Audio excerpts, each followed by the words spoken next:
In this video, we're going to explore the library of activities on Seesaw. Now, there are two ways to access this library. The first is to press the library button up here. The second is to press our green Add button and then Assign Activity. Now, for today, we're going to go through the library button. When you press the library button, it will take you to the resource library, where you will see the tabs Community Library, School Library, Seesaw Library, and My Library. Each of these tabs means something different. The Seesaw Library has lessons that are pre-made by Seesaw content creators, not average teachers. These are people that work for Seesaw. They know the ins and the outs of the software and are able to create lessons that have lots of features to them. So for first grade, if I click on this lesson, I can see they create lessons with an introduction, sort, a blend, segment. All of their activities will have voice directions as well to help students. If I was interested in this lesson, I could press the Save button and that would save it to My Library. My Library is where I will find all the lessons that I have saved. You may save a lesson because you're interested in using it later and not assigning it quite yet. You do not have to save a lesson to assign it. So you may be wondering, how do I assign a lesson?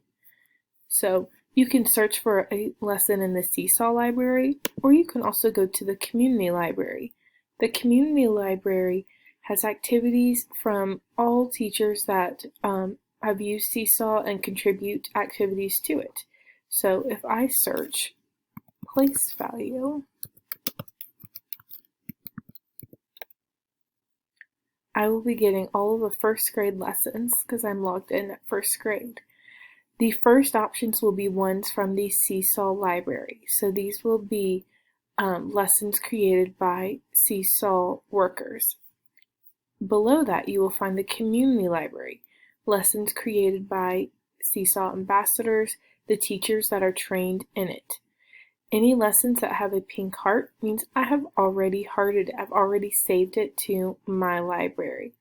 So if I want to assign one, I press the activity. You will see the directions and a student template. So this is the template that students will be editing, will be writing over and doing work on.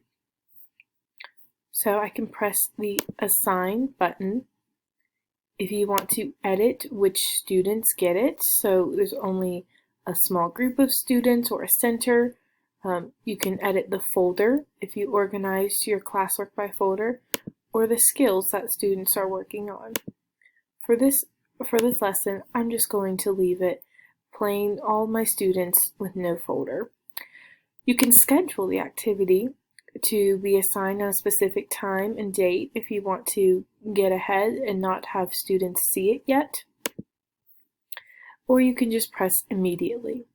And once you have pressed immediately, the activity will be assigned and students can respond to it.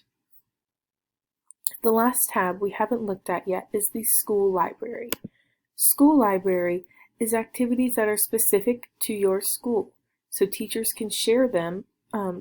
Teachers at your school can share activities that they have found helpful with you, so that you can be using the same activities across the school. Once you have assigned an activity, you can see what you assigned over here on the Activities tab. Your assigned activities will always pop up here with the most recently assigned one at the top. You can see your scheduled activities that are coming up, any activities that you have archived, and you can see them by calendar. That's all I have for today. Please go explore the library of activities, find something that you are interested in, and assign them to your class. It may help you to save some to your library to review later. Thank you.